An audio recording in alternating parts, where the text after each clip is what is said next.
Hello, this is Ash from mac.majorgeeks.com, and today I'm going to show you how to replace the hard drive in your MacBook Pro. The machine in question is my personal laptop, which I bought a couple years ago. It has a 120 gigabyte 5400 RPM hard drive in it, which was fine at the time that I bought it, but now I'm running out of space and I'm hoping to put a larger capacity, faster hard drive in it. Now, rather than take it to an Apple store where they'll charge you for labor and the cost of parts, I'm going to see if I can do it myself, which we're thinking is going to be an adventure, because I'm not really a hardware guy, I'm a programmer. So we've got a couple extra special tools here that we'll need to crack open the machine, first of which is a T6 Torx screwdriver, which is for getting those special little star screws that you often see in electronic devices. Next we have a size 0 Phillips head screwdriver, which is just a regular old Phillips head screwdriver, but it's extra small. Third is a little tool called a spudger, which is really just a piece of plastic that's anti-static, does not conduct electricity, which we're going to use to get into the machine and poke around at the innards without having to touch it with our fingers.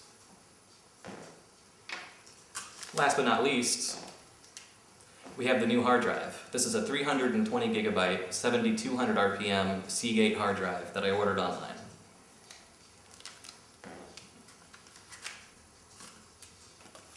We're also going to be putting all of the screws from the laptop into these little paper cups and labeling them with this Sharpie so that we can make sure that we can get all the tools, all the screws, back into the correct holes where they came from.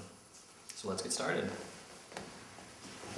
First step, we want to take out the battery. Simple as popping out those two latches there.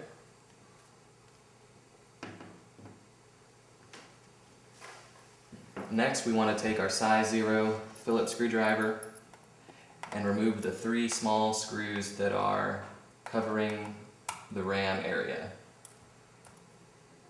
Now, I don't actually know how many types of screws we're going to be dealing with here, so I'm going to make sure that I keep all of them separate and labeled so that I can put it back together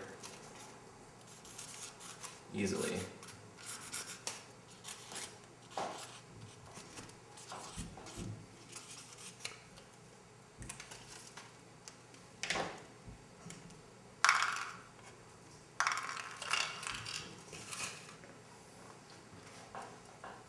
Let's pop off the RAM shield. Here you can see the 2 DIMMs of RAM that came with the computer.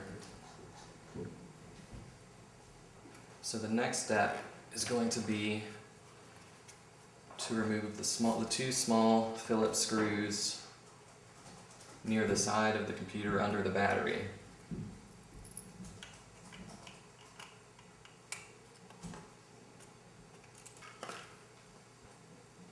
We're going to need to remove these 2 Torx screws right here.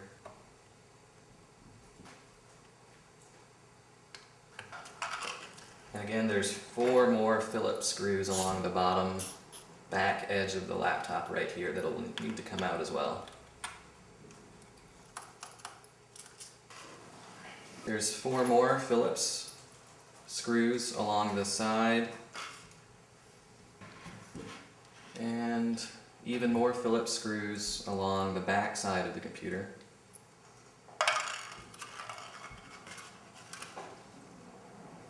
And yet again, there's a few more Phillips screws along the other side of the laptop. 4 more screws that need to come out. Now this is where the fun stuff really begins.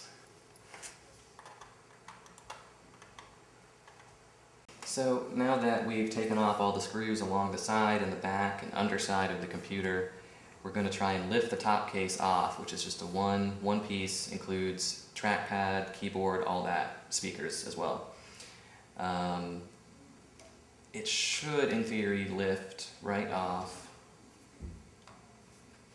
with the only exception being tabs along here, which seem to have come out nice and easy. Now, one thing to be careful of here is this socket right here, which connects the trackpad and keyboard to the motherboard.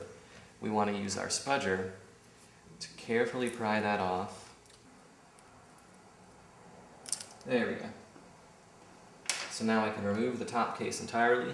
There's a similar connector holding the socket for the hard drive into the motherboard.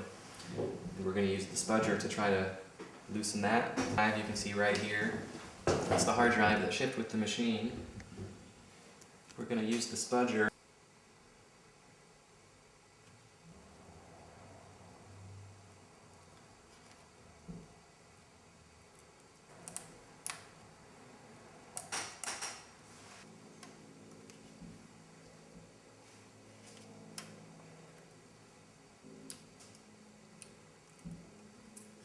There we are. Next step, there's two tiny screws right here. One, and the second one is right here. Just tiny little Phillips screws holding this bracket in place, which is holding the hard drive in place. I'm going to remove those to remove the bracket. We'll try to carefully get this screw out.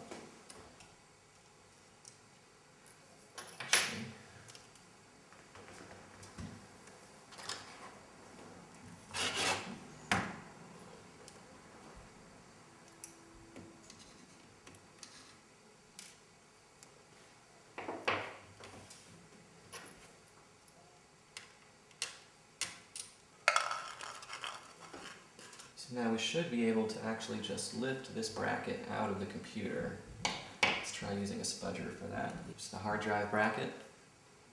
So now the drive itself should pop free.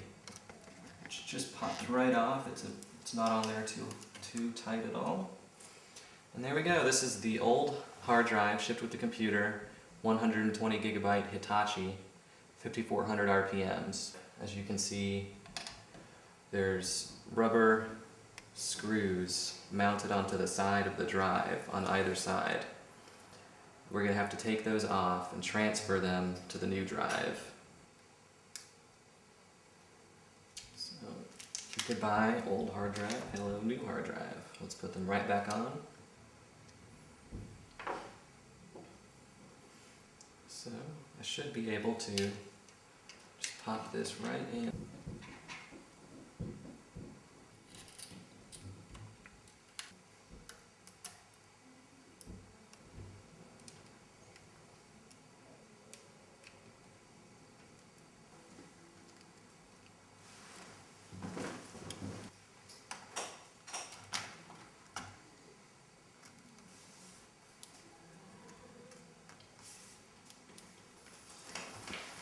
And that's it.